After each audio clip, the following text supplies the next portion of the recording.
need some wood pieces. I started originally buying them from Hobby Lobby. They came in a 4-pack, and they were just these little things, and they were all different, like different sizes. Like you could maybe fit like one person or like a cat on here. Anyway, they were like $4.99, I think, for a pack of 4, and so I was like, what a great deal. But then I realized that you can get on eBay and find like legit sets. I just got a pack of 25. You can buy them in a bunch of different amounts. But anyway, here's another one I've started, but I got 25 of these. They come in different diameters. These are 4.5 inch, but I always do this because I always do like families of 4 and 5. But you can get whatever kind, and these are all ash wood, ASH. I think I might have used pine once, but I like the way the sides look on these better than any of the other ones. And they also seem to be pretty flat here. So some of the other ones you can see when you look on eBay, they have like spots and areas where they're all marred up and stuff like that. So anyway, that's what I get. My husband uses a drill press to do that, or you can use a regular drill, but I'm not good at that, so I make him do it. That's what he's here for, you know? So anyway, after that you need acrylic paint. And I, again, use Hobby Lobby. This is their brand, so it's almost always on sale. The set I use right now is a 36-piece set. This is just my backup. You can get it in like a set of 12 and then just mix colors together and live your best life that way. You know, you don't have to get like a huge set, although if you get it on sale, it's not that bad. I think this is $50, but you use that little coupon on the website and it'll be like $25, whatever. So anyway, after that, you need some brushes. And you would think that you just want like little tiny pointy brushes, which are very good also. And even like these ones are from a nail kit, really good. Use my white face to, except that is it anyway, to show how pointy they are. But in addition to those, you really kind of want some that are like flat like this also for different stages of it. And also because when you do the sides of the faces and stuff, you want to be able to like get a really clean line, and when it's got the edge here, then it's just easier than using a pointed one. So you want a bunch of different ones. You can actually get like big old variety pack from like Hobby Lobby. So you can get all that stuff in there, or you can get on eBay again and get a pack doing that. So then you want something to put your paint on. I use these, $2.99, Hobby Lobby. They also have the little, I don't have any with me, but the little things, you've seen them in art class. They're little circles, like a plate with all the little things in it, but they dry out. Even the lids that come with them, they dry out. Even these dry out if you don't use them often. So I use them just so I don't waste paint, because I make so many and they're cheap and whatever. You probably have one laying around your house, especially if you have kids. One probably came in a set. Like, I don't know, it works. Anyway, then I get these jelly roll pens. Let me see if we can. This one is a 10. They have 8, 5. They have all different. There's an 8. All different thicknesses, and that's for the end, adding details and stuff. There's a black one, and then I actually have a million different colors all in my little caddy. And then I also have right here fine liner pens.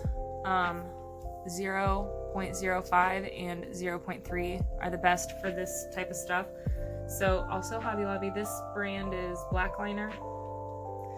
Any of them are fine. Anyway, you need that, because if you try to use a thick paintbrush to do the details, it's gonna look like trash. So then you need Mod Podge, and you need it in gloss, not matte. And you use this after, you'll see in the video, duh. But anyway, at the very end, you'll use one of these big flat brushes. You have to clean it immediately or it gets crusty and you can never use this brush again. But you just slather this sucker on there, and this will just make it really shiny and pretty and seal it, and none of the paint will chip off or wear off or whatever. So it's nice. Then the very, very, very last step, clear glaze, also from Hobby Lobby, but you can buy it anywhere. It was like $9, I think. Anyway, you need this at the very end. It's got like a UV protectant. It'll just keep it existing longer, you know? And it makes it look really, really good at the very end. It like just kind of seals it all up and makes it look really good and anything like that. So I think that might be everything that you need for the project. So let's go. False. I lied to myself. The last thing that you need is a little, I use one this size that I ripped off of here, a little piece of sandpaper, because when you mess up on a piece of wood, you can't erase it.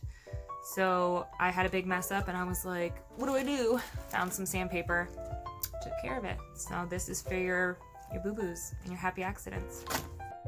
So this is my reference photo, my beautiful family here I'm going to create. Okay, so I sped my drawing up because it is very slow and tedious to draw. The thing that matters the most here is making sure you don't make things too small. The smaller you make it, the harder it's going to be. The more details you give it, that's why I don't do fingers, I only do like big round hands. The smaller details, the harder it's going to be for you. So try to think simply and big and make sure that the heads are the right size so that you can get started on the right foot here, well, on the right head, whatever. And you also want to make sure that like mom and dad and everybody fit in the picture. So kind of just draw their heads first and make sure everybody's in there before you add all the details.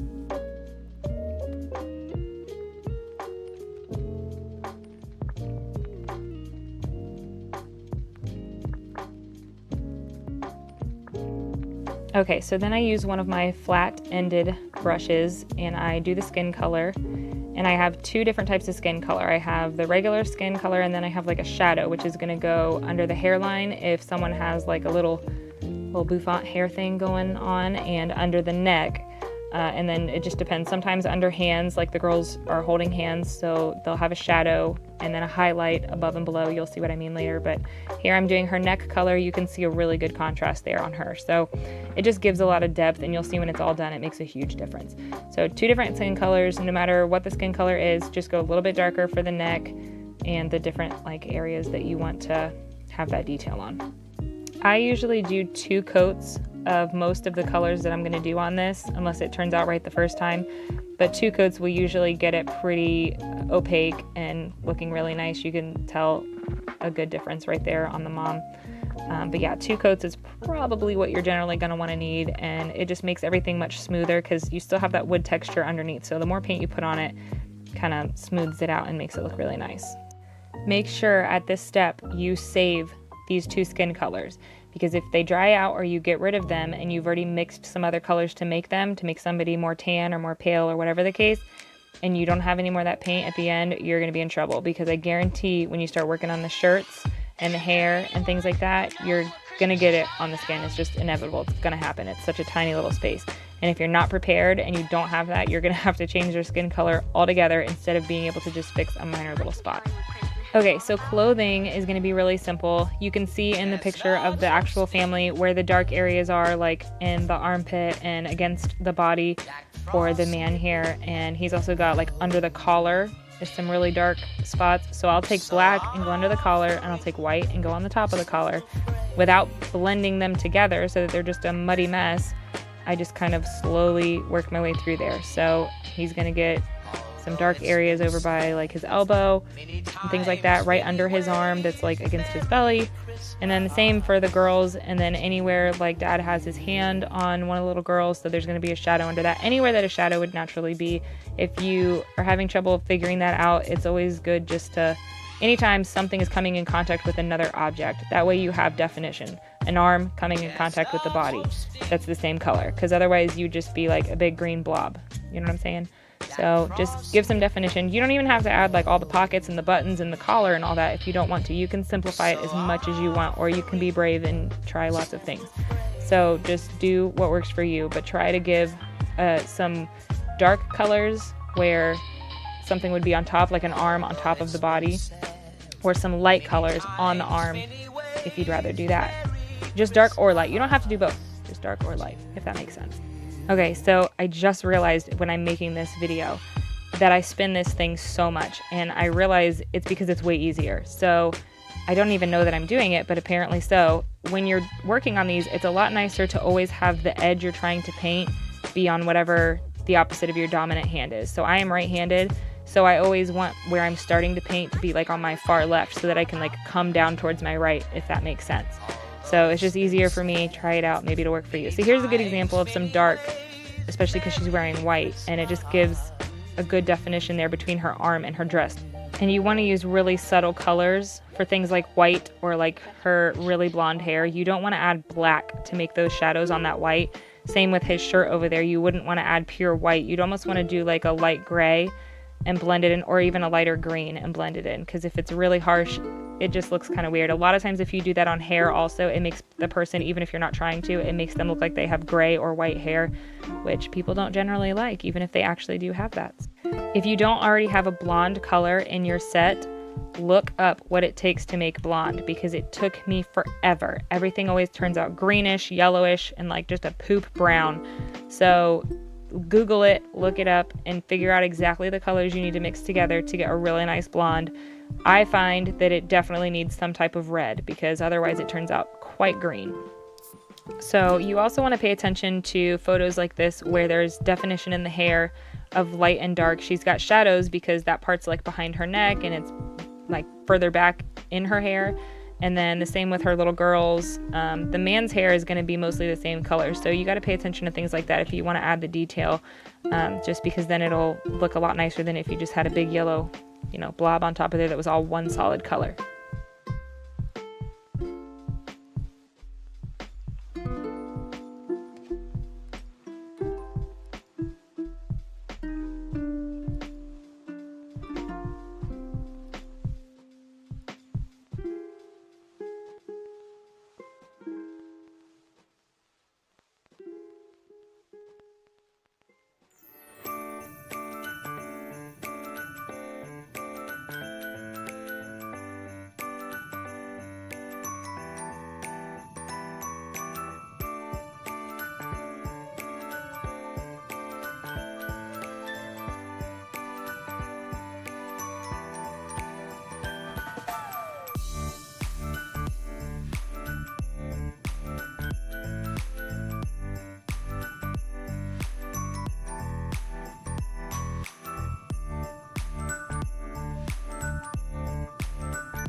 Okay, so here's another kind of hard part. This littlest one here has some little curls that come off the side of her head.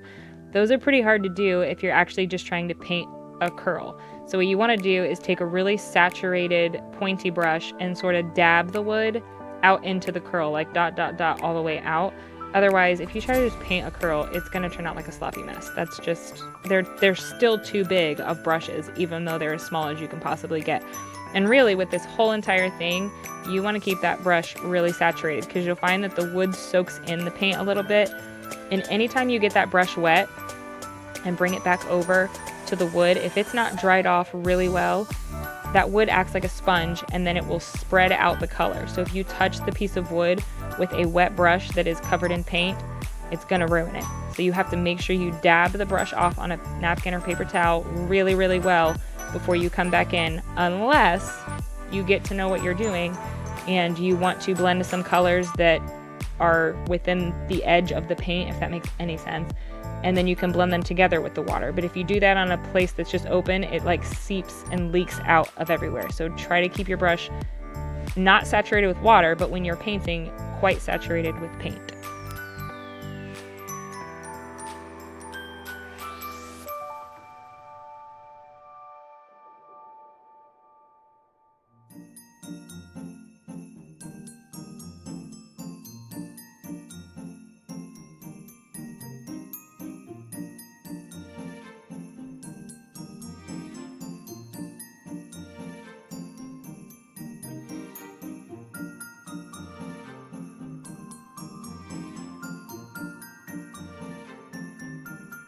It's a really good idea to move from side to side on these things. Like you'll notice I started with the dad's shirt and then I moved over to the mom's shirt. Then I moved back over to the girl's hair and back over again. Because if you go up against wet paint with what's going to be wet paint, sometimes if you touch the edges, they'll blend, and you definitely don't want your platinum blonde blending into your navy blue shirt or, whatever the case. So try to flip-flop between your far left and your far right so that your paint can dry. It dries really quickly, so that's really nice, but you still want to give it a couple minutes just so that you don't accidentally bleed any colors in.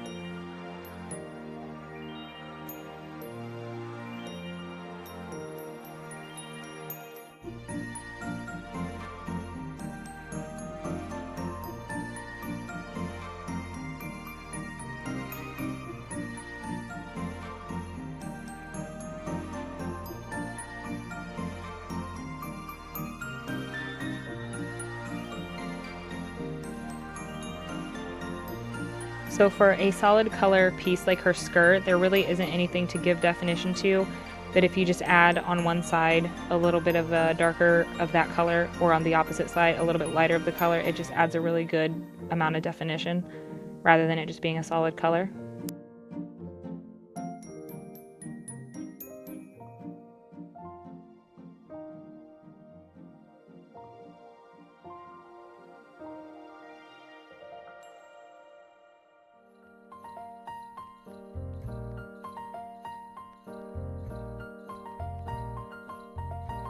Here's another really good example of just adding in shading to give it more dimension.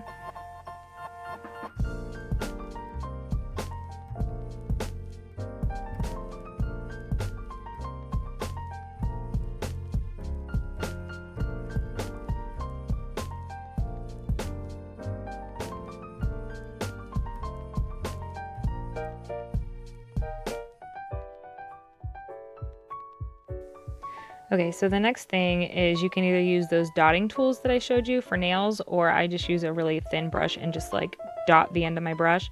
For flowers of any kind or any kind of designs, I sort of just do this abstract blob of color so that it's not super defined it's a flower, because they don't even have faces. You don't want to be too defined. Like, we don't need actual roses on here. We just need the essence of flowers, okay?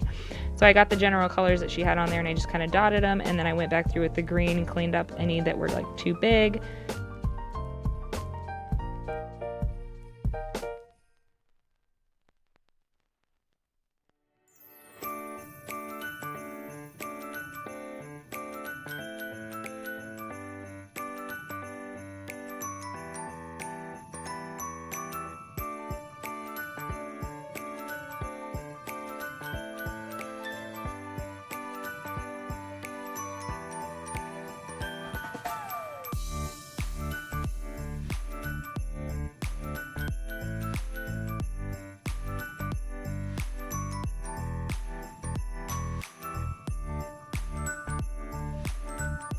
Okay, so this family also asked me, because they wanted an ornament that symbolized all of 2020 for them, and they couldn't think of a better way to commemorate it than to add masks to their lovely family portrait. So I'm adding masks right now. I drew it with pencil first, then I'm going in with that lovely greenish blue color that all these masks are colored with, and I'm just making sort of a square with a little bit of a little nose bump on each of the people. Then I got my white jelly roll pen and I'm going around the outside and adding the ear pieces.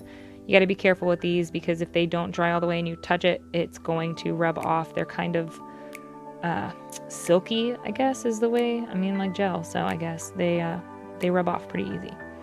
So I found this site, and I will link it below, but it is a font generator, and it shows you all these different fonts you can choose from with the word that you typed in. So I typed in their name, found the one that I liked, and I am just looking off of it and copying it. And again, I'm going to have that linked down there for you, but I write it in pencil first directly onto my ornament. But I do not use the black yet, and the reason is because if you use those pens before you do this step right here, they bleed out onto that wood and they do not look good. So you use your Mod Podge and you generously apply that stuff and you just get it all on there. If you've used those gel pens, let them have a lot of time to dry before you do this. That white gel pen I used, and if you've used any like dotting with not acrylic paint, like with any of those pens or anything, let it dry before you do that step or they will bleed everywhere. But if you can hold it all off, then just wait until the very end to use those gel pens. So this is just a fine liner. It is a 0.3, I believe, which is a perfect size for this type of thing. You don't want it to be super huge because then it's hard to see the details. So I just copy it over top of my pencil.